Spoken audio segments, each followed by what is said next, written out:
మంచిది. ఈ సమయంలో దయచేసి అందరూ కూర్చోండి. Please be seated. ముందుగా మన ప్రభువును, మన రక్షకుడును, మన విమోచకుడును అయిన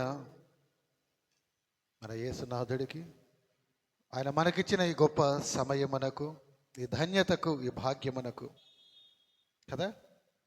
బయట ఎండలు ఎంత చల్లగా ఉన్నాయా? ఏమంటే ఎండలు ఏమైనా బయట చల్లగా ఉన్నాయా? ఆహ్లాదంగా ఉందా మీకు? చెప్పండి కదా. కొంచెం టెంపరేచర్ ఎక్కువగానే ఉంది. కొంచెం భరించడం కూడా కష్టమే. కానీ దేవుడు మన పితరుల ద్వారా మనలను జ్ఞాపకం చేసుకుని ఆశీర్వదించి ఇచ్చిన ఈ గొప్ప సంఘాలయము కదా. ఈ చల్లని నీడలో మన ప్రభువును మనము ఆరాధించి ధ్యానించి మహిమపరచలాగున ఆయన మనకిచ్చిన ఈ భాగ్యమును బట్టి మనము ఎంతైనా స్తుతింపబద్ధులమై ఉన్నాం. అలాగే మనకివ్వబడిన ఈ మరి యొక్క నూతన దినము కొరకు కదా చూస్తున్నాం బయట లోకములో ఎటువంటి యుద్ధాలు జరుగుతున్నాయో, అనిశ్చితత కదా, అన్సర్టైన్. ఎప్పుడు ఏ క్షణములో ఏం జరుగుతుందో తెలియదు. ఎప్పుడు మనము మృతి నొందుతామో తెలియదు. అటువంటి దినాలలో మనం బ్రతుకుతూ ఉండగా దేవుడి రీతిగా ఆయన ఊపిరిని మనకు జీవముగా దానముగా ఇచ్చి మంచి స్థలము, మంచి సమయమును ఆయన మనకిచ్చాడు. కాబట్టి మన ప్రభువును నేను మొట్టమొదటిగా వ్యక్తిగతముగా, అలాగే మీ అందరి పక్షమున ఎంతగానో ఘనపరుస్తూ, స్తుతిస్తూ, కృతజ్ఞతలు తెలియజేస్తూ, మన ప్రభువుతో పాటు కూడి వచ్చిన మీ అందరికీ కూడా కృతజ్ఞతాభివందనాలు తెలియజేస్తూ మిమ్మల్ని ప్రేమతో ఈ ఆరాధనకు ఆహ్వానిస్తూ ఉన్నాను. రైట్, వాక్య భాగంలోనికి వెళదాం. ద్వితీయోపదేశ కాండము రెండవ అధ్యాయములో 2-3 వచనాలను మనం చూస్తున్నాం కదండి. నూతన సంవత్సరం స్టార్ట్ అయిపోయింది. 3 నెలలు గడిచాయి. 4వ నెలలోకి మనం ప్రవేశించాం కదా. ఆ న్యూ ఇయర్ సర్వీస్తో పాటు గడిచిన వారం రిసరెక్షన్ డే, ఈస్టర్ను, ప్రభువు యొక్క పునరుద్ధానమును మనం జ్ఞాపకం చేసుకున్నాం. గొప్ప వేడుకగా, పండుగగా జరుపుకున్నాం. అంతకు ముందు వారం మఠలాది వారమును గొప్ప జయోత్సవముగా, సంతోషముగా మనం జరుపుకున్నాం కదా. చూడండి, నూతన సంవత్సరములోనే 3 విశేషాలు: నూతన సంవత్సరపు ఆరాధన, మఠలాదివారం, ఈస్టర్ పునరుద్ధాన ఆరాధన కదా. మహాసంతోషముతో జరుపుకున్నాం. ప్రభు అడుగుతున్నాడు, ఇన్ని జరుపుకుంటున్నారు మంచిదే, ఇవన్నీ జరుపుకుంటున్న మీరు ఆత్మీయముగా ఎలా ఉన్నారు? ఎలా ఉంది మీ మనస్థితి, మీ ఆత్మీయ స్థితి? కుటుంబ పరిస్థితులను ప్రభు అడగటం లేదు. కుటుంబ పరిస్థితులను ప్రభు అడగటం లేదండి. ఆయన అడుగుతున్నాడు, నీ స్థితి ఎలా ఉంది? అందున ఆత్మీయంగా నువ్వు ఎలా ఉన్నావు కదా. మనమందరము కూడా ఆత్మీయముగా సచ్చిన స్థితిలో ఉంటే తిరిగి మరలా జీవించడానికి, జీవించిన మనము ఎదగటానికి మన ప్రభువు చేత పిలువబడి ఉన్నాం. ఆత్మీయ ఎదుగుదల కొరకు మనం పిలువబడి ఉన్నామండి. ప్రభువు అదే కోరుతున్నాడు. ఆయన నీ ఆత్మీయ ఎదుగుదలలో ఆయన ఆసక్తిని కనపరుస్తున్నాడు. Is there any progress? ఎదుగుదల ఉందా కదా. మనలో చాలామంది నులివెచ్చని క్రైస్తవులుగా మనం ఉంటున్నాం. కాబట్టి దేవుడు ఈరోజు ఆ స్తబ్దతను వదిలి, ఏంటంటే స్తబ్దత అంటే ఏంటి? స్తబ్దత అంటే ఆ పేరు విన్నారు ఎప్పుడైనా? స్తబ్దత, కొన్ని స్తంభించిపోవడం అంటే ఎటువంటి కదలికలు లేకపోవటం, అంటే మీరు ఉన్న చోటనే ఆగిపోవటం, అంటే మీలో ఎదుగుదల లేకపోవటం, స్తబ్దత, స్టబర్నెస్, స్లగిష్నెస్ కదా. దేవుడు ఈ స్తబ్దతను వదిలి ముందుకు వెళ్ళమని ఈరోజు మనతో మాట్లాడుతూ ఉన్నాడు. మీరు నా పునరుద్ధానమును, నా మరణమును మీరు విశ్వసించారు కదా, నా దగ్గరకు వచ్చారు కదా, ఆత్మీయముగా మీరు తిరిగి మరలా జీవింప చేయబడ్డారు కదా, మరి మీరు ఎదుగుతున్నారా? మీరు ఎదగడానికి ఇష్టపడుతున్నారా? ప్రభు అడుగుతూ ఉన్నాడు. చూడండి, అక్కడ ద్వితీయోపదేశకాండం 2వ అధ్యాయములో ఆ 2వ వచనములో ఉన్న మాట, ప్రభువు యెహోవా నాకు సెలవిచ్చెను, మీరు ఈ మన్నెము చుట్టూ తిరిగిన కాలము చాలు, ఉత్తర దిక్కుకు తిరుగుడి అని ఇజ్రాయేలీయులతో దేవుడు చెప్పిన మాటలను మనం ధ్యానించబోతున్నామండి. ఏమంటున్నాడు అక్కడ దేవుడు? మన్నెము చుట్టూ తిరిగిన కాలము చాలు, మన్నెము చుట్టూ తిరుగుట అంటే మీరు ఉన్న చోటనే గుండ్రముగా తిరిగినదే తిరిగినట్లు మీరు పదే పదే తిరుగుతూ ఉన్నారు. ఉన్న దగ్గరనే మీరు గిరిగీసుకుని తిరుగుతున్నారు కదా. ఇక చాలు, ఆ కాలం చాలు, మీరు ఇప్పటివరకు చేసిన ఆ పని చాలు, ఉన్న చోటనే గుండ్రంగా తిరగటం ఇక చాలు అని ప్రభు పలుకుతూ ఉన్నాడండి. చూడండి, అక్కడ సందర్భంలో ఇజ్రాయేలీయులు వాగ్దాన దేశమైన వారు కనాను గడప వరకు వెళ్ళారు, ఆ ఎంట్రన్స్ వరకు వెళ్ళారు. వారు దేవునిపై సంపూర్ణ విశ్వాసం ఉండి ఉంటే వెంటనే దేవుడిచ్చిన ప్రాంతానికి వారు వెళ్ళి ఉండవచ్చు. కానీ వారు దేవుని మాటపై విశ్వాసం ఉంచక వారు ఏం చేశారు? దేవుడు ముందుగా మోషేను పిలిచి, నువ్వు కొందరిని పంపించు, ఆ వేగుల వాళ్ళని వెళ్ళి చూసి రమ్మను, అక్కడ పరిస్థితులన్నిటినీ అన్వయించుకుని చక్కటి వార్తను వారు మోసుకొని వచ్చేలాగా వారిని పంపించన్నప్పుడు కొందరు వెళ్ళారు. ఆ వేగుల వారిలో కొందరు తీసుకొచ్చిన వార్తను వారు విన్నారండి. దేవుడు చెప్పిన మాటను మరచిపోయి కేవలము వారి వంటి మనుష్యులు, మరణ పాత్రులైన మనుష్యులు కదా. చూడండి, మన జీవితంలో, ఆత్మీయ జీవితంలో కూడా పదే పదే నేను అంటాను, కొన్ని పర్యాయములు సేవకు పిలువబడిన మేము కూడా ఆ పరిస్థితుల గుండా వెళుతూ ఉంటాం. కొన్ని పర్యాయములు పరిస్థితులు ఎంతో కఠినముగా ఉన్నప్పుడు జీవము కలిగిన దేవుని మాట కంటే మరణమును చూచే మానవుడి మాట పైన మనం ఎక్కువగా విశ్వాసం ఉంచుతూ ఉంటాం కదా. అక్కడ చూడండి, వారు దేవుని మాట పైన విశ్వాసం ఉంచక వారు ఆ వేగుల వారిలో ఒక 10 మంది చెప్పిన విషయాలను వారు నమ్మి భయపడ్డారండి. ఆ సందర్భంలో ఒక 10 మంది ఏం చెప్పారు వాళ్ళు? అసలు పోనీ మొత్తం ఎంతమంది వెళ్ళారు? ఒక్కసారి మీరు జ్ఞాపకం చేసుకుంటే సంఖ్యాకాండములో 12 వెళ్ళారు అక్కడకు. సంఖ్యాకాండం 13వ అధ్యాయంలో చూడండి, ఆ మాటలు ఉంటాయి. సంఖ్యాకాండం 13వ అధ్యాయంలో ఆ మాటలు ప్రారంభమవుతాయి. మీకు 13 13 కదా. సంఖ్యాకాండం 13లో నేను క్లుప్తంగా చెప్తాను, మీరు తర్వాత చదువుకోండి. ఆ పంపబడిన 12 మొత్తం 12 మంది వేగులలో 2 మటుకు తిరిగి వస్తారండి. తిరిగి రావటం కాదు, 2 మటుకే. నా ఉద్దేశం సరి అయిన వార్తతో కదా. యెహోషువ, కాలేబు అనే 2 మాత్రమే సరైనటువంటి అనుకూల పరిస్థితుల కొరకు వారు వివరణ తెచ్చినట్లుగా. చూడండి, ఆ నమ్మని ప్రజలు వారిని రాళ్లతో కొట్టి చంపబోతారు ఆ పరిస్థితులలో. ఎందుకని మిగిలిన వారు ఏం చేశారు? 13:32లో చూడండి. 13:32లో చూస్తే ఆ 10 మంది మోసుకొచ్చిన వార్త ఎలాంటిదంటే, తాము సంచరించి చూచిన దేశమును గురించి ఇజ్రాయేలీయులతో వారు చెడ్డ సమాచారము చెప్పి, అండర్లైన్ చేసుకోవాలి, అది చెడ్డ సమాచారము కదా. ఈనాడు చెడ్డ సమాచారము చెప్పటం చాలా అలవాటు అయిపోయింది. అలవాటు అదేదో మన శరీరములో ఒక భాగములాగా అదొక క్రమముగా అయిపోయింది. కానీ క్రైస్తవులమైన మనకు చెడ్డ సమాచారము మోయటం చాలా తప్పండి. దాని పరిణామం ఏంటో తెలుసా మీకు? మరణము, మాట చెప్పడానికి నేను కొంత భయపడుతున్నా. చూడండి, ఆ పక్కన 36వ వచనములో 14:36లో చూడండి,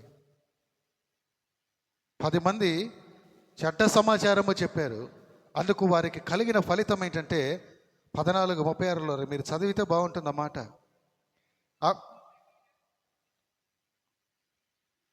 ఆ దేశమును సంచరించి చూసుటకై మోషే చేత పంపబడి తిరిగి వచ్చి ఆ దేశమును గురించి చెడ్డ సమాచారము చెప్పుట వలన సర్వ సమాజము అతని మీద సనుగునట్లు చేసిన మనుష్యులు, అనగా ఆ దేశమును గురించి చెడ్డ సమాచారము చెప్పిన మనుషులు యెహోవా సన్నిధిని తెగులు చేత చనిపోయిరి.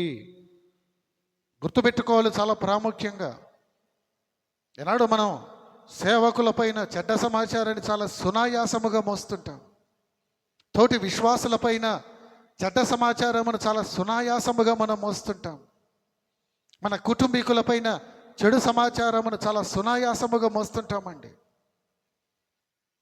నీవు ఎంతో సునాయాసమని తలచిన ఆ పని నీవు ఎంతో తేలికగా సునాయాసముగా చేసే పనికి నీవు పొందుకునే పరిణామం ఏంటో తెలుసా? నీవు పొందుకునే ప్రతిఫలము తెగులు చేత సంహరించబడతావు. నా మాటలు కాదు, అక్కడ వాక్యములో ఆ చరిత్రలో జరిగిందన్నమాట. దేవుడు చెప్పినట్లుగా కాక, దేవుడు చెప్పినవి కాక నీవు నీ ఇతర ఆలోచనలతో, నీవైన పనులతో, నీ ఆలోచనలతో నీవు చెడు సమాచారమును మోస్తే తెగులుతో సంహరించబడతావు. నాడు క్రైస్తవులమైన మనము, పిలువబడిన జనాంగమయ్యిన మనము చాలా జాగ్రత్తగా మనల్ని మనం పరిశీలన చేసుకోవాలి. ఈనాడు ఎటువంటి వార్తలు మనం మోస్తున్నాం? ప్రభువుని గురించిన వార్త, అది నీకు దీవెనకరం. ఒకరి జీవితాన్ని బాగు చేయగలిగిన వార్త, వారి నడవడికను మార్చగలిగిన దేవుని మాటన, అది నీ కుటుంబానికి, సంఘానికి ఆశీర్వాదకరం. కానీ ఒకరి జీవితంలో భయాన్ని, ఆందోళనని, ఏమండి వారి ఆత్మీయతను దిగజార్చే మాటలు మాట్లాడితే ఒకనాటికి మనం తప్పక చూడాలి ఒక తెగులు చేత మరణమును. తెగులు, ఈ మాటను మనం ధ్యానం చేసాం కదా. ఎప్పుడు? లెంట్లో మనం ధ్యానం చేసాం. యేసు వస్త్రపుచ్చంగా అనే మాటను మనం జ్ఞాపకం చేసుకున్నప్పుడు ఆ రక్తస్రావము కలిగిన స్త్రీకి కలిగినది ఏంటండి? తెగులు. దట్ బ్లీడింగ్ ఉమెన్, 18 ఏళ్ల నుండి రక్తస్రావము, అది మామూలు విషయం కాదు. ఆమె అలా బాధింపబడినదంటే అది కేవలము దేవుడు అనుమతించిన తెగులు. అది మెడికల్ సైన్స్కి కూడా అందలేదు, అంటే ఆనాడు వైద్యులకు కూడా అందల, కాబట్టి వారు కూడా నయం చేయలేకపోయారు. అందుకు ఆమె 18 సంవత్సరాలుగా రక్తమును స్రవిస్తూనే ఉంది. కారణం అది దేవుడి చేత పంపబడిన తెగులు. అది ఎందుకు దేవుడు ఆమెకు అనుమతించాడో మనం ఆనాడు ధ్యానం చేశాం. కాబట్టి ఆ విషయాన్ని పక్కన పెడదాం.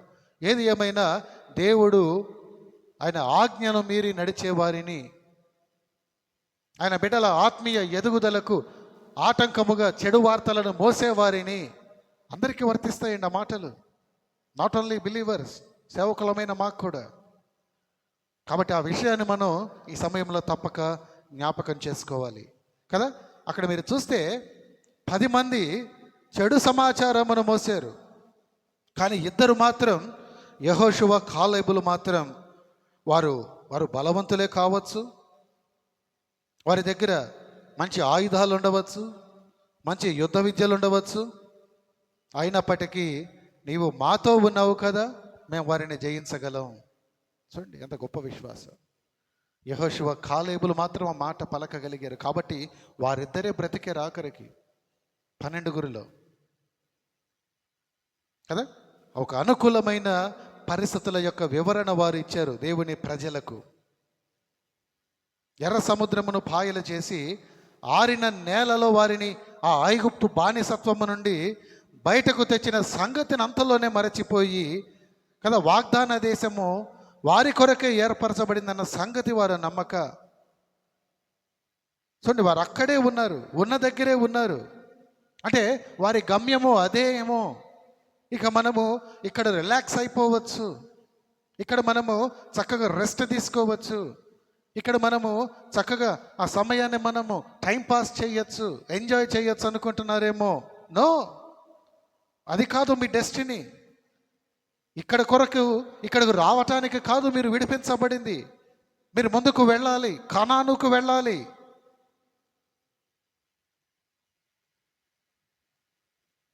ఎందుకని? దేవుడు వారికి వాగ్దానం ఇచ్చిన దేశం అదే కదా. ఆ ఎర్ర సముద్రాన్ని కూడా దేవుడు పాయలు చేసి వారిని ఆ ఆరిన నేల గుండా నడిపించింది. అంతకుముందు బానిసత్వము నుండి విడిపించింది ఆ కనాను చేరటానికండి. చూడండి, వారు ఏం చేస్తున్నారంటే ఆ సేయిరు మన్యములో దిక్కు తెలియని స్థితిలో, అటువంటి పరిస్థితులలో వారు అక్కడక్కడే గుండ్రముగా, మీరు చూస్తే 38 సంవత్సరాలు తిరిగారు వారు.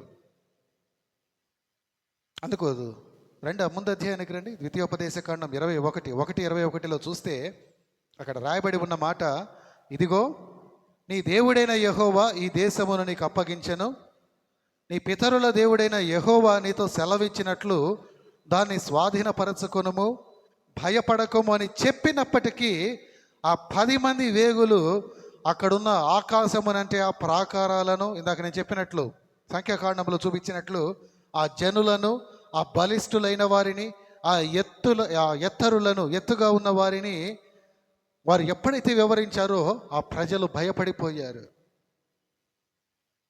అక్కడకు వెళితే యుద్ధాలు చేయాలి, కష్టపడాలి అనుకుని వారు వెనకాడారండి. అందుకే వారు ముందుకు వెళ్ళటానికి బదులు వెనుదిరిగారు. ఆ విజయం వైపు, దేవుడు వారికి ఇస్తానన్న ఆ వాగ్దాన దేశం వైపు అడుగులు వేయటానికి బదులు వారు ఆ సేయిరు మన్యములోనే దేవుడిచ్చే మన్నాను తింటూ, ఆ బండ నుండి నీరు తాగుతూ వారు గడపటానికి సిద్ధపడిపోయారు. అంటే వారి ఉద్దేశం ఏంటి?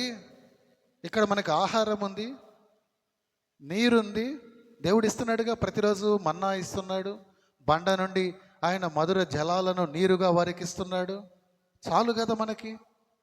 ఇక్కడ ఏ యుద్ధాలు లేవు కదా, ఇక్కడ ఎంతో హ్యాపీగా ఉన్నాం కదా, టైంకి ఆహారం ఉంది, నీళ్లు ఉన్నాయి, ఏ యుద్ధాలు లేవు కదా, ఎటువంటి కష్టాలు లేవు అనుకుంటూ ఉన్నారు.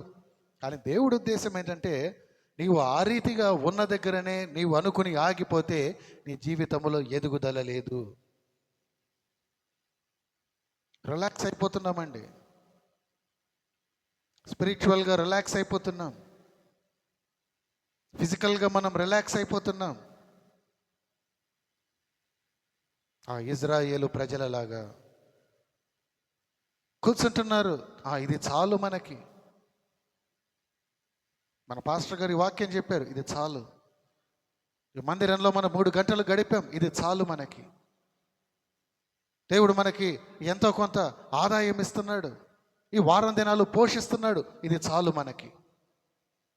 అది కాదు, నువ్వు చాలు అనుకుంటున్నావు, కానీ దేవుడు నీకు అది చాలదు, నేను నీకు ఇంకా ఇవ్వాలి, నేను నిన్ను ఇంకా అభివృద్ధిలోనికి నడిపించాలి, నేను నీకు ఇవ్వదలిచిన స్థలము, నేను నీకు ఇవ్వవలసిన ఆశీర్వాదాలు ఇంకా చాలా ఉన్నాయి, నీవు అక్కడకు చేరుకోవాలి అని ప్రభు పలుకుతున్నాడు ఇక్కడ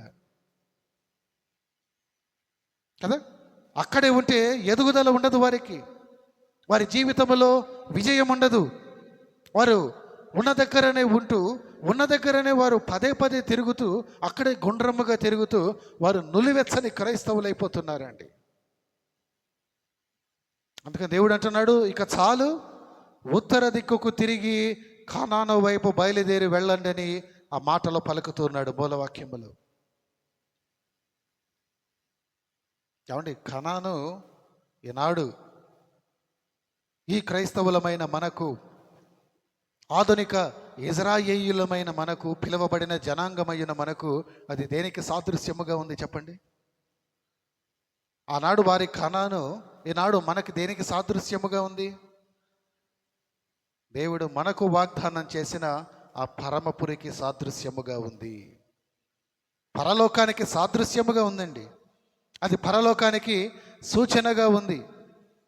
మరి అటువంటి పరలోకానికి నువ్వు వెళ్ళాలని ప్రభువు కోరుతూ ఉంటే, ఆ పరమపురిలో నీ కొరకు కేటాయించబడిన ఆ గృహాలను నీవు స్వాధీనపరచుకోవాలని, ఆ బంగారు వీధులలో నీవు తిరగాలని, నీ జీవితంలో ఇక ఎటువంటి ఏడుపు, ఏ రోదన, ఏ వేదన, ఏ మరణము లేకుండా, ఏ ఆకలి దప్పులు లేకుండా నీవు ఉండాలని ప్రభువు కోరుతూ ఉంటే నువ్వేం చేస్తున్నావు? నాకు ఇవ్వబడిన ఈ స్థలము చాలు, ఈ ఇల్లు చాలు, నాకు ఇచ్చిన ఈ ఆశీర్వాదాలు చాలు అని నీవు స్తబ్దతగా నిలబడిపోతున్నావు, రిలాక్స్ అయిపోతున్నావు.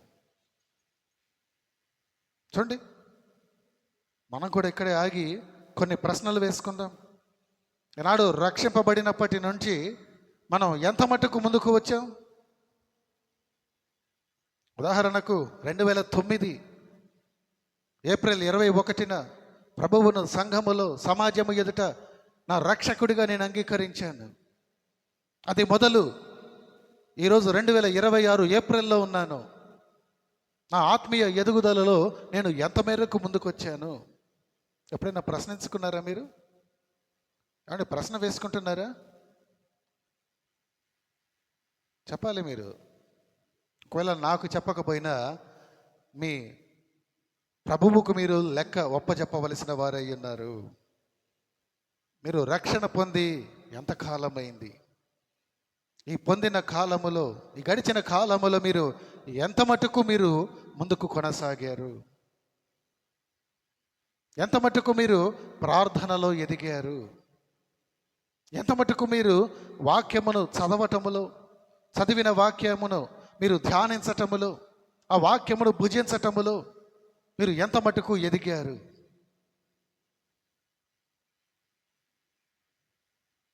ప్రార్థిస్తున్నాం, మన ప్రార్థనలో మనము ఏ మేరకు ఎదిగాం? ఒకవేళ ఈనాడు మనం ప్రార్థిస్తున్నట్లయితే మన ప్రార్థన ఎదుటి వారిని ప్రభావితం చేయగలుగుతున్నదా? ఆత్మీయముగా మనం ఎదిగామని చెబుతున్నాం. ఒకవేళ ఎదిగినట్లయితే మన ఆత్మీయ ఎదుగుదల మన ఎదుటి వారిని, తోటి సహోదరులను వారిని ప్రభావితం చేస్తున్నదా? ప్రశ్న వేసుకోవాలండి. ప్రభు అదే అడుగుతున్నాడు. ఎంతకాలం నీవు తిరిగిన దగ్గరనే తిరుగుతుంటావు? ఎంతకాలము నీవు పిలువబడిన దగ్గరే ఉండిపోతావు? అందుకు సమయం చాలు. That is enough. ఇక మీదట నీవు లేవాలి. ఇక చాలు. ఉత్తర దిక్కుకు నీవు తిరిగిరా, కనాను వైపుకు బయలుదేరు.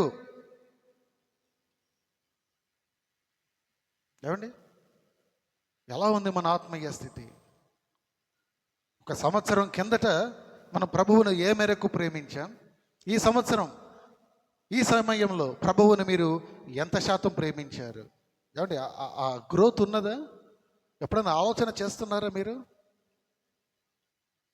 ప్రతి విషయంలోని ప్రభు మనల్ని అడిగే ప్రశ్న, ఇంతకు మునుకంటే మన ప్రేమ, మన ప్రభావము, మన ఎదుగుదల, మన ఆధ్యాత్మిక లోతు పెరిగినదా, తగ్గినదా, లేక ఉన్న దగ్గరనే ఆగిపోయామా? నీవు పెరిగితే పర్వాలా, నీవు ఎదుగుతుంటే పర్వాలేదు, కానీ నీవు ఉన్న దగ్గరనే ఆగిపోయినా, లేదా నీవు అసలకే పడిపోయినా ప్రభువు అంటున్నాడు, ఇక చాలు, నీవు లే. ప్రభువు పట్ల, ప్రభువు యొక్క ఆత్మల సంపాదన పట్ల ఈనాడు మనకి ఆసక్తి పెరిగిందో లేదో మనల్ని మనం పరిశీలన చేసుకోవాలి. ప్రభువు మీద ప్రేమ మనకు పెరిగినదా, తరిగినదా, లేదా ఉన్న రీతిగానే ఉన్నదా అని మనం పరిశీలన చేసుకోవాలి. ఆత్మీయముగా మనం ఎదుటి వారిని ప్రభావితం చేయగలుగుతున్నామా, లేక ఉన్న రీతిగానే ఉంటున్నామా, లేక మన ప్రభావము చేత ఎదుటివారు ఆత్మీయంగా దిగజారిపోతున్నారా, మనల్ని మనం పరిశీలన చేసుకోవాలి. ప్రభు అడుగుతున్నాడండి. ఈ ప్రశ్నలన్నిటికీ యథార్థమైన జవాబును ప్రభువు నీ నుండి, నా నుండి నాడు కోరుతున్నాడు.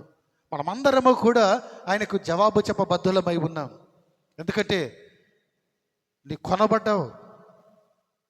ఇప్పుడు కూర్చున్న నీవు, ఇప్పుడు ఈ సమయంలో ఇక్కడి మాటలు వింటున్న నీవు నీ సొంతము కాదు, నీవు ప్రభువు సొంతము. నీకు సంబంధించిన వాడవు కావండి, నీవు ప్రభువు సంబంధివి. అందుకని ప్రభువు అడుగుతాడు, వేర్ ఇస్ ద ప్రోగ్రెస్? ఎదుగుదల ఉందా?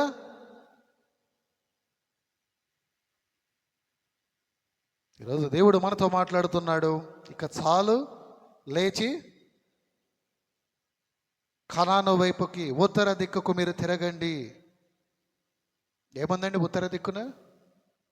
దేవుని సింహాసనం ఉంటుంది. దేవుని సింహాసనము, సింహాసనము మీద దేవుని ఆసీనుడై ఉన్నాడు. మన ప్రభువు సింహాసనాసీనుడై ఉన్నాడండి ఉత్తర దిక్కున.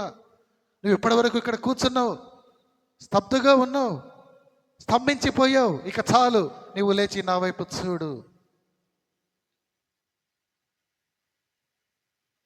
కదా. క్రీస్తు వైపు చూస్తూ మనము ముందుకు వెళ్ళాలి. ఏమండి, అబ్రహాముతో దేవుడు పలికిన మాట ఏది? నీవు లేచి ఈ దేశము యొక్క పొడుగున ఇటు అటు తిరుగుము కదా. ఎక్కడుంటే మాటలు? ఆది కాండంలో చూడండి మాట 13:17. నీవు లేచి ఈ దేశము యొక్క పొడుగున వెడల్పున దానిలో సంచరించుము, అది నీకు ఇచ్చేదను అని దేవుడు అబ్రహాముతో అన్నాడండి. దేవుడు అబ్రహామును దీవించదలిచాడు. అందుకు ఒక పని చెప్పాడు, నీవు కూర్చుంటే కుదరదు. నీవు ఉన్న దగ్గరనే ఆగిపోతానంటే కుదరదు. నేను ఉన్న దగ్గరే ఇక్కడే ఉండిపోతాను ప్రభువా, నాకు ఇక్కడే చాలా బాగుంది అంటే కుదరదు. ఇర్మియాతో ప్రభు పలికిన మాట ఏంటి? నీవు ప్రార్థనలో ఆగిపోయావేమో, నీవు లేచి రేయి మొదటి జామున నాకు మొర్రపెట్టుము. నువ్వు మొదటి జాములో నీవు నాకు మొర్రపెట్టు. You pray for me, you cry for me. యోనాతో దేవుడు పలికిన మాట ఏంటి? నీవు లేచి, చూడండి యోనా గ్రంథంలో యోనాతో దేవుడు పలికిన మాట,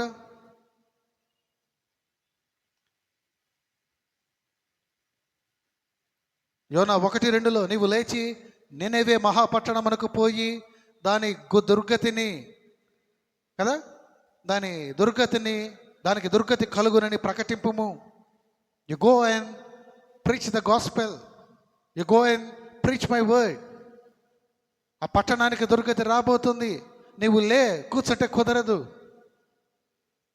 కదా. చూడండి, దేవుడు ఎప్పుడు కూడా ఏమంటే ఆ పక్షవాయువు కలిగిన రోగితో ప్రభువు ఏమన్నాడు? నీవు లేచి నీ పరుపునెత్తుకుని నడువుము. నీకు కాళ్ళు లేవా? నువ్వు అనుకుంటున్నావా? నాకు తెలుసు ఆ సంగతి. అయినా సరే నీవు ఆ మాట వింటే నీవు లేవగలవు కదా. కూర్చుంటే కుదరదండి.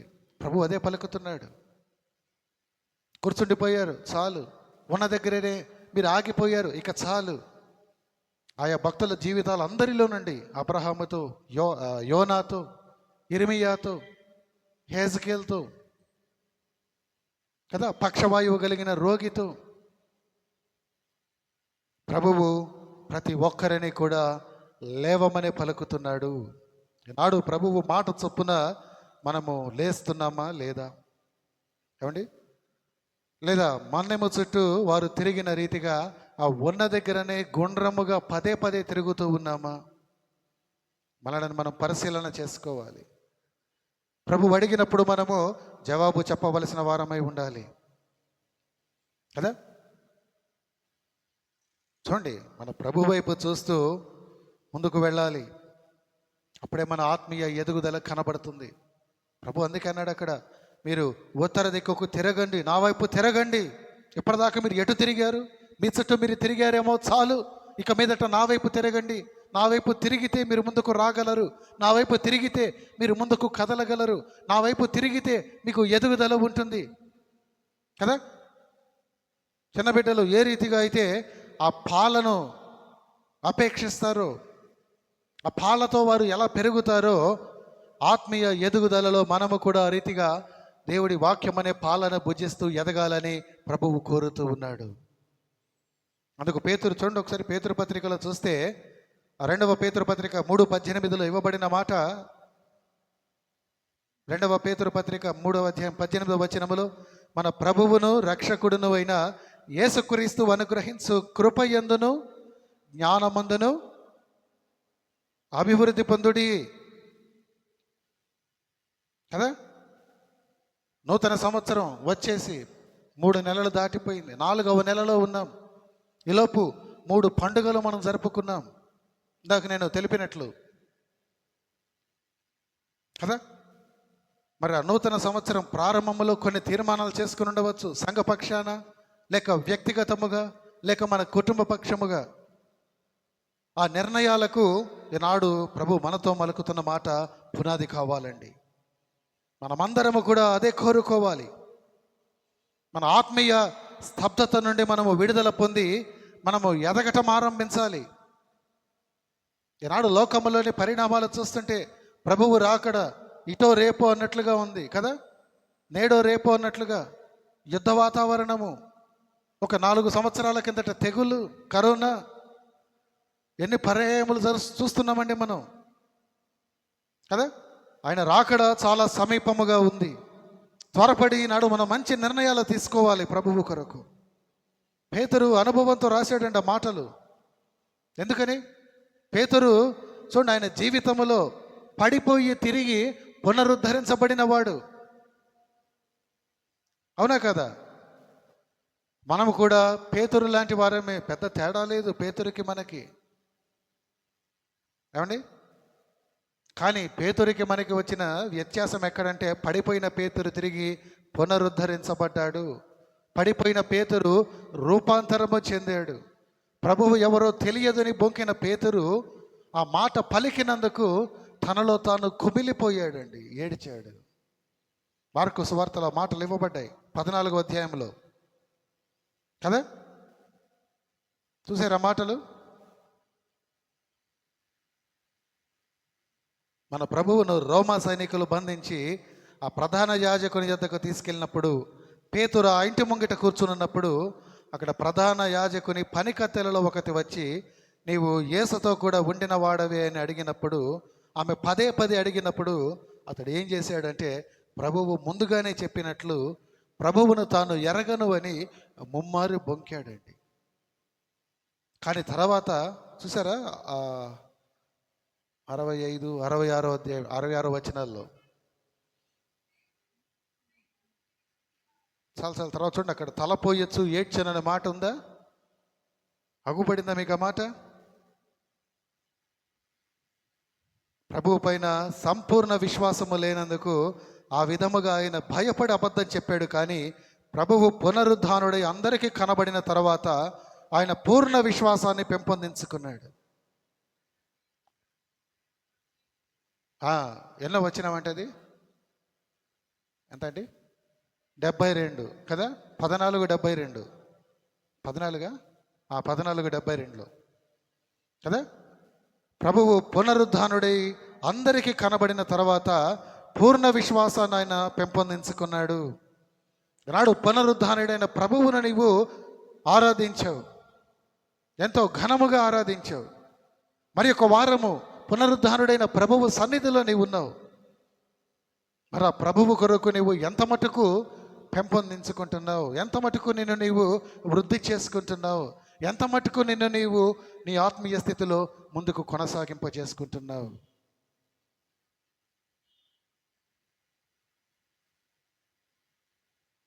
చూడండి, మీరు ఒక పర్యాయమును చూస్తే అతను పూర్ణ విశ్వాసాన్ని పెంపొందించుకున్నాడు కదా ప్రభువు పునరుద్ధానుడయ్యాక. కానీ అప్పటికే అతనికి పరిపూర్ణమైన ధైర్యం రాలేదండి, పూర్ణ బలము రాలేదు. ఎప్పుడు పొందుకున్నాడు పేతురు? మరి అపోస్తలుల కార్యములో 2వ అధ్యాయంలో మీరు చూస్తే ప్రభువు ఆరోహణుడయ్యాక ఆయన చెప్పినట్లుగా ఎప్పుడైతే పరిశుద్ధాత్మ వారిపైకి కమ్ముకున్నాడో అప్పటి నుండి అతను శక్తితో, ధైర్యముతో సువార్తను బోధించటాన్ని ప్రారంభించాడు. తత్ఫలితం 3000 మంది పేతురు ప్రబోధకు, ప్రభువు వార్తకు ప్రభువుని అంగీకరించారు. అదండి తన కుండలోని విషము. ఏంటి తన కుండ? ఘటమనబడిన తానే. పేతురే అంటాడు కదా, ఆయన పలికినది ఏంటి? ఘటము, కుండ నీవు నేను కదా, ఓటి కుండలము. అటువంటి కుండలో విషయాన్ని మనము గుర్తించి దానిని బట్టి మనము పశ్చాత్తాపపడి క్షమాపణ పొందిన తర్వాత పరిశుద్ధాత్ముడిపై మనం ఆధారపడితే మన ఆత్మీయ ఎదుగుదల ప్రారంభమవుతుందని ఆ భక్తుడు ఎంతో అనుభవంతో రాసిన మాటలండి అవి. పేతురు రాశాడు అంటే ఊరికనే రాయలేదు. నీలాగా నాలాగా అవిశ్వాసముతో భయముతో పడిపోయినవాడు.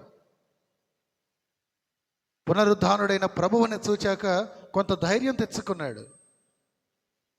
కానీ ఎప్పుడైతే ప్రభువు ఆరోహణమయ్యి పరిశుద్ధాత్మను ఆదరణకర్తను తోడుగా పంపాడో, పరిశుద్ధాత్మను పొందుకున్నప్పుడు ఆయన మరలా పరిశుద్ధుడైన దేవుడిని తన హృదయములో దాచుకున్నప్పుడు, ఆత్మ కమ్ముకున్నప్పుడు గొప్ప బలముతో ధైర్యముతో దేవుడి వాక్కులు వెల్లడి చేశాడు.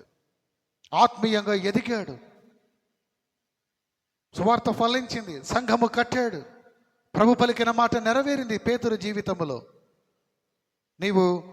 నేను కట్టబడే సంఘమునకు మొదటి బండవు నీవు, అందుకు నీకు పేతురు అని పేరు పెడుతున్నాను. ఏమండి కదా? పేతురు యొక్క ఆ జీవిత ప్రయాణములో మనం అదే నేర్చుకోవాలి. అపజయము నుండి విజయ పదము వైపు నడిపించిన ఆ మొదటి మెట్టు అతని జీవితం అండి. అతని స్వానుభవము నుండి నేర్చుకున్న పాఠాలను తన జీవితము ద్వారా ఆయనకు ఇతరులకు నేర్పించటమే కాక ఆయన తన పత్రికల ద్వారా చక్కటి విషయాలను ఆయన పొందుపరిచాడు ఆయన పత్రికల రూపంలో. ఈరోజు మన జీవితంలో కూడా గత సంవత్సరాలలో మనం పొందుకున్న ఆ అపజయాలు మనం నడవాల్సిన విజయము వైపు నడిపించే మెట్లుగా మారాలి. ప్రభువు అది కోరుతున్నాడు. నువ్వు ఆగిపోయావు, పడిపోయావు, ఉన్న దగ్గరనే తిరుగుతున్నావు. That is enough. ఇంకా చాలు. నీవు పడిపోయిన దగ్గర నుండే తిరిగి నడవాలి. నీ నడక ప్రారంభించాలి. నీవు నా వైపుకు రావాలి. నాలో నీవు వడివడిగా ఎదగాలి. చూడండి, కొన్ని విషయాలు చూస్తూ నేను ముగింపులోనికి తీసుకుని వచ్చేస్తాను. మన ఆత్మీయ అభివృద్ధిలో అప్పుడప్పుడు కొన్ని శ్రమలు ఎదురవుతుంటాయి కదా. అయినా కూడా మనం విధేయత నేర్చుకోవాలి. అందుకు హెబ్రీయులకు రాసిన పత్రిక 5:8 చెప్పబడిన మాట ఏంటి? ఆయన కుమారుడై ఉండియో తాను పొందిన శ్రమల వలన విధేయత నేర్చుకునేను కదా. ఈనాడు మనకు కలుగుతున్నాయి కొన్ని శ్రమలు. ఆత్మీయంగా నువ్వు ఎదుగుతూ ఉంటే, నువ్వు దినదినము వృద్ధి చెందుతూ ఉంటే, కొన్ని శ్రమలు నీకు ఎదురవుతున్నా నీవు విధేయత నేర్చుకోవడం అవసరమని ప్రభు మనతో పలుకుతూ ఉన్నాడు. కొన్ని విషయాలు చూద్దామండి. క్రియారూపకంగా కొన్ని మనకు అవసరమై ఉన్నాయి. దాంట్లో మొదటి పేతురు పత్రిక 2వ అధ్యాయంకి రండి. మొదటి పేతురు పత్రిక 2వ అధ్యాయంలో 2వ వచనాన్ని చదవండి ఒకసారి. సమస్తమైన దుష్టత్వమును, సమస్తమైన కపటమును, వేషధారణను, అసూయను, సమస్త దూషణ మాటలను మాని క్రొత్తగా జన్మించిన శిశువులను పోలిన వారై నిర్మలమైన వాక్యమును పాల వలన రక్షణ విషయములో ఎదుగు నిమిత్తము ఏం చేయాలి? ఆ పాలు దేనికి సూచన? దేవుని వాక్యానికి సూచన కదా. దేవుని వాక్కు. అందుకేనండి కాపర్లమైన మేము, కొందరు సంఘములో పెద్దలైన వారు పదే పదే పలికే మాట కదా, పదే పదే మనకు విసుగు పుట్టించే మాట కూడా అదే. ఏంటి? ఈరోజు నువ్వు బైబిల్ పోర్షన్ చదివావా? ఈరోజు స్క్రిప్చర్ రీడింగ్ మీరు చేశారా? ఏమండి, ఎంతమంది చేశారు? ఎంతమంది మీరు బైబిల్ చదువుతున్నారు? ఒకవేళ చదవటం రాదు, పోనీ బైబిల్ వింటున్నారా? ఒకవేళ మీకు బైబిల్ చదవటం రాదు, చదవడం వచ్చిన వాళ్ళ దగ్గరికి బైబిల్ని తీసుకుని వెళ్ళి వారి ద్వారా మీరు చదివి వినిపించుకుంటే 2 జరుగుతాయండి. చదవబడుతున్న వారు కూడా దేవుని వాక్యము చేత కదిలించబడతారు. మీరు పరిచయము చేయకనే ప్రభువును పరిచయం చేస్తున్నట్లు, మీరు చెప్పకనే సువార్తను చెబుతున్నట్లు. కదా, దేవుడి వాక్యం అనే పాలను మనము అపేక్షించాలి కదా. మన జీవితంలో స్తబ్దత వదిలి, స్తంభించిపోయిన ఆ పరిస్థితిని వదిలి, ఉన్న దగ్గరనే మనము తిరగటాన్ని మాని ముందుకు వెళ్ళాలి అంటే మన జీవితంలో మొదటి సోపానము, ద ఫస్ట్ స్టెప్, దేవుడి వాక్యం అనే పాలను, నిర్మలమైన పాలను. ఎందుకొరకు? ఆ వాక్యము నేను అర్థం పడుతుంది, నీలో ఉన్నదంతా నీకు చాలా సూటిగా తేటగా నీకు చూపిస్తుంది. ఈరోజు నువ్వు ఏమై ఉన్నావు కదా. అందుకే చూడ ఫస్ట్ నుంచి ఉన్న మాటలు, సమస్తమైన దుష్టత్వము, ఆ కపటము, వేషధారణ, అసూయ, సమస్త దూషణ మాటలు మాని కదా. ఒకవేళ అటువంటి మనలో ఉంటే దేవుని వాక్యము మనకు అర్థం పడుతుంది. సో ఫర్ దట్ రీజన్ నీవు ప్రతిరోజు నూతనముగా జన్మించిన శిశువులాగా ఎదగటానికి దేవుని వాక్యం అనే పాలను నీవు తాగాలి. రెండవది, క్రీస్తులో మన జీవితాలు వేరు పారాలి. కొలసీలకు రాసిన పత్రిక 2వ అధ్యాయం 6వ వచనం చూడండి.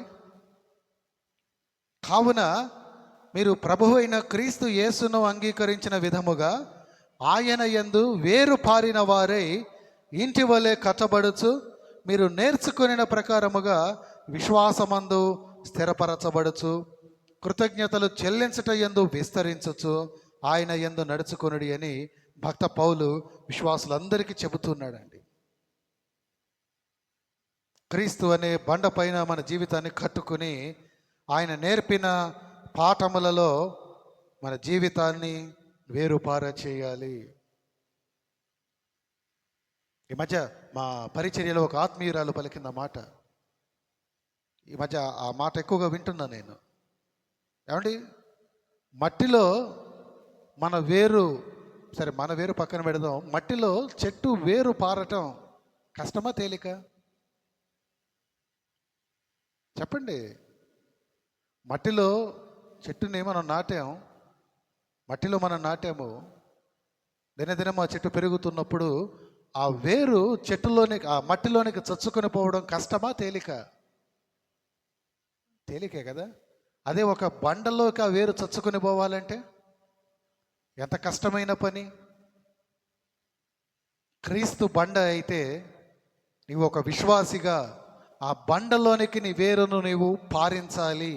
ఆ బండలోనికి నీ వేరు చొరబడాలి అంటే నువ్వు ఎంత కష్టపడాలో ఆలోచన చేసుకోండి. మట్టిలోకి వేరు పారడం చాలా తేలిక, కానీ ఒక బండలో, రాతి బండలోకి వేరు పారాలంటే అది ఎంత ప్రయాస, ఎంత కష్టము, ఎంత కఠినతరంగా ఉంటుందండి కదా.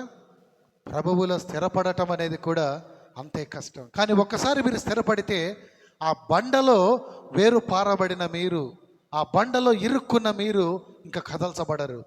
నాడు మన జీవితాలు చిన్న చిన్న శ్రమలకు కొట్టబడుతున్నామంటే, చిన్న శోధనలకు మనము భయపడిపోతున్నామంటే, బెంబేలెత్తిపోతున్నామంటే క్రీస్తు అనే బండలో మన వేరు సరి అయిన రీతిలో పారలేదని మనం గుర్తించాలి. ఆ వేరు గనక సరిగ్గా పారుంటే, ఏంటా వేరు?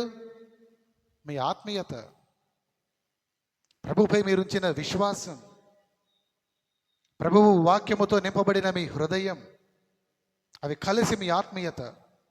ఆ ఆత్మీయతలో మీ వేరు కనుక ప్రభువులో ఆ బండలో స్థిరముగా పారినట్లయితే ఎటువంటి శోధనల చేత కూడా మీరు కదల్చబడరు. ప్రభు కూడా అదే కదా పలికింది. ఒకడు బండపైన ఇల్లు కట్టుకుంటాడు, ఒకడు ఇసుకలో ఇల్లు కట్టుకుంటాడు.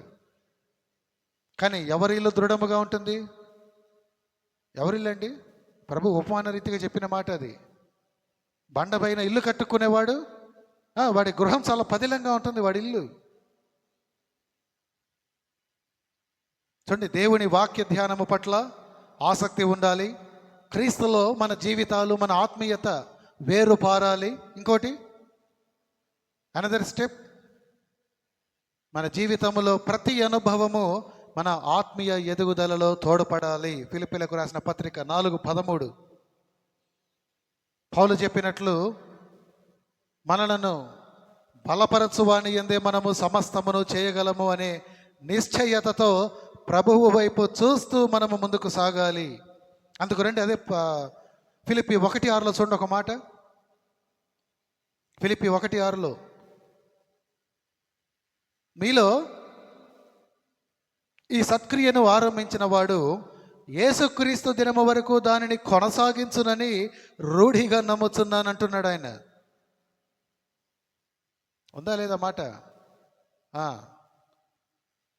కదా. ప్రతి అనుభవం అండి, ఈనాడు మన జీవితంలో మనకు ఎదురవుతున్న ప్రతి అనుభవము మన ఆత్మీయ ఎదుగుదలకు తోడ్పడాలి. అది ప్రభువే అనుమతిస్తున్నాడు. అందుకు ఆయన అంటున్నాడు అనుభవపూర్వకంగా, నన్ను బలపరచువాని యందే నేను సమస్తము చేయగలను తప్ప ఇక్కడ నాదంటూ ఏదీ లేదు. ఆ గొప్ప నిశ్చయంతో ఆయన ముందుకు సాగుతున్నాడు. సాగడమే కాదు, మనం కూడా సాగాలని చెబుతున్నాడు. ఎందుకంటే క్రీస్తులో ఉన్నవారు, అదే పౌలు అంటాడు కదా కొరింథీయులకు రాసిన పత్రికలో, ఏమని? నూతన సృష్టి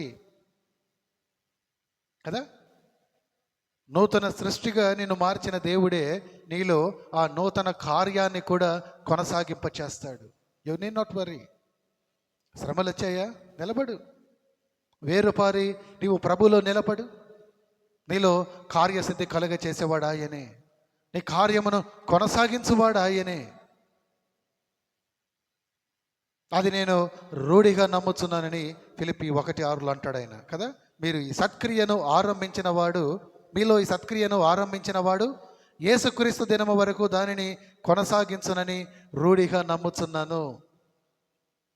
అయితే నిజముగా మీరు ప్రభువు యందు నిలబడితేనే, ఏదో మేము నిలబడ్డామండి పాస్టర్ గారు అంటూ చెప్పి మీ తోవలో మీరు నిలబడితే కాదు కదా. మొదటిది దేవుని వాక్య ధ్యానము పట్ల ఆసక్తి ఉండాలి. 2, క్రీస్తు అనే బండలో మన జీవితాలు వేరు పారాలి. 3, మన జీవితంలో ప్రతి అనుభవము మన ఆత్మీయ ఎదుగుదలకు అని మనము ఆ ఆత్మీయ ఎదుగుదలకు అవి తోడ్పడతాయని మనం గుర్తించాలి. ఇంకా దేవుని స్వరాన్ని వినటం కూడా మన ఆత్మీయ ఎదుగుదలకు ఉపయోగపడుతుంది. అందుకు మొదటి సమూయేలు గ్రంథం 3వ అధ్యాయంలో ప్రారంభము నుండి కొన్ని మాటలు ఉంటాయి చూడండి మీరు. బాలుడైన సమూయేలు మందిరంలో పండుకున్నప్పుడు దేవుడు అతనిని పిలిచినప్పుడు ఏలి పిలుస్తున్నాడు అనుకుంటాడు ఆయన కదా. 3 మార్లు అదే విధంగా జరుగుతుంది. అతను కూడా ఏలీనే పిలుస్తున్నాడు అనుకుంటాడు. కానీ ఏలి అతనికి విచారించాక తెలుస్తుంది దేవుడే తనను పిలిచాడు అని. ఆనాటి నుండి అతని ఆత్మీయ ఎదుగుదల చాలా స్పష్టముగా కనబడుతుందండి కదా. అందరికీ స్పష్టంగా ఎలా ఎదిగాడండి ఎలా ఎదిగాడు సమూయేలు? ఎలా ఎదిగాడు? గొప్ప ప్రవక్తగా, ప్రార్థనాపరునిగా, రాజులను అభిషేకించేవాణిగా, ఏమండి కదా. ఇశ్రాయేలీయులందరి చేత గౌరవించబడ్డాడు. నాడు దేవుని స్వరాన్ని నీవు వినటం నేర్చుకోవాలి. సాధ్యమా పాస్టర్ గారు? సాధ్యమండి, సాధ్యమే. కొందరి జీవితాలలో సాధ్యపడింది. దేవుని స్వరాన్ని వినగలిగిన వాళ్ళు ఉన్నారు. మాకు తెలిసిన ఒక ఆత్మీయురాలు కూడా ప్రభు స్వరాన్ని వింటూ ఉంటుంది. ఎందరో ప్రభువు స్వరాన్ని విని ప్రభు పక్షమున ఆయన వాక్కులు వెల్లడి చేస్తూ తప్పిపోతున్న కొందరిని ఆత్మీయతలో సరిచేస్తూ ఉన్నారు ఈనాటికి. దేవుని యొక్క స్వరము వినగలిగేవారు.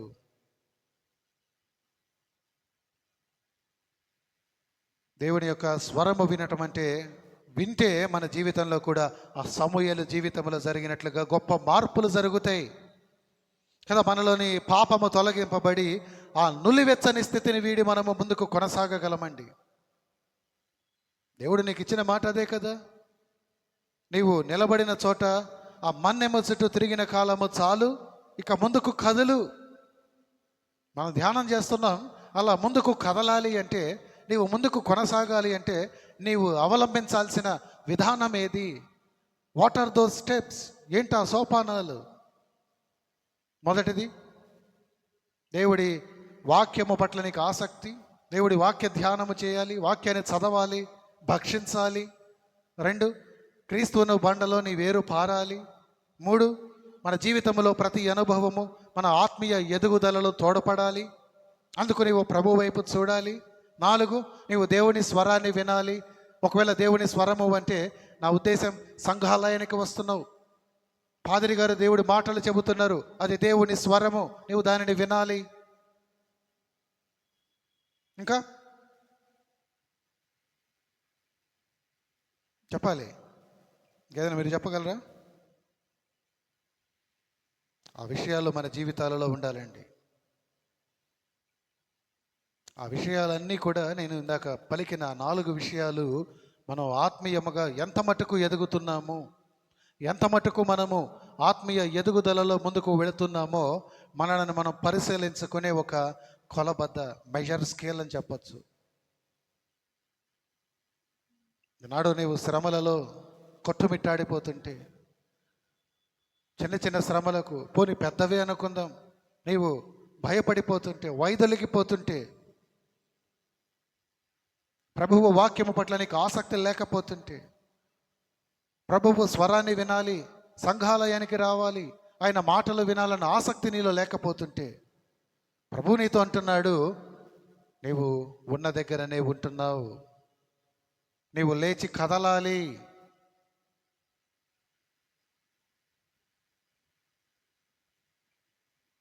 వీటితో పాటు ప్రాముఖ్యమైనది మనందరికీ తెలిసిందే, నేను ఎప్పుడు పదే పదే చెబుతుంటానన్నమాట, మీరు ఉన్న దగ్గరనే కూర్చుని చేయగలిగే పరిచర్య, ఉన్నతమైన పరిచర్య, పరిచర్యలన్నిటిలోకి గొప్పదైన పరిచర్య ప్రార్థన చేయటం. ఆ ప్రార్థన కూడా మన జీవితంలో ఏ రీతిగా ఉంది? నేను దాకన్నాను ప్రారంభంలో, మన ప్రార్థన ఎదుటి వారి జీవితాలను ప్రభావితం చేయగలుగుతున్నదా?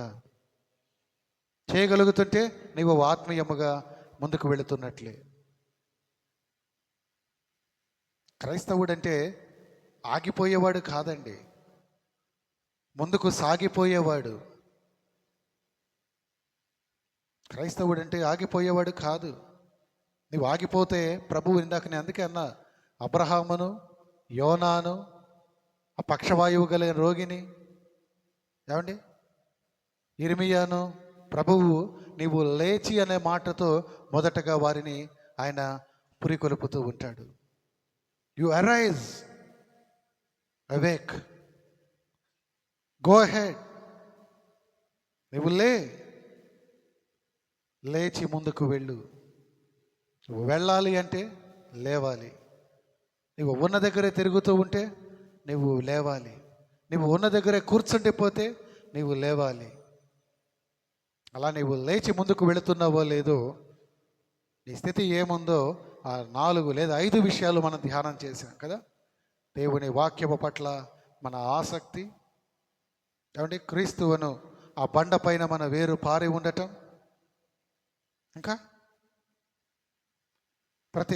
మన జీవితంలో ప్రతి అనుభవాన్ని మన ఆత్మీయ ఎదుగుదలకు అవి తోడ్పడేవిగా మనం చూడటం, దేవుని స్వరము వినటం, అది మన ఆత్మీయ ఎదుగుదలకు ఎంతో మంచిది. చివరగా ప్రాముఖ్యమైన లక్షణము మన ప్రార్థనా జీవితము. ప్రార్థన లేకపోతే దేవునితో సంబంధం ఉండదు. ఎన్ని చేసినా అది చాలా ఇంపార్టెంట్ అండి. ఆఖరికి, last but not the least, నేను ఆఖరిగా చెప్తున్నాననే తేలికగా చూడొద్దు.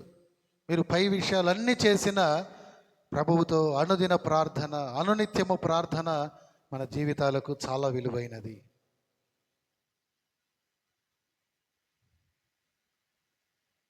చూడండి, మూలవాక్యంలో ఇక చాలు ఏముంది అక్కడ?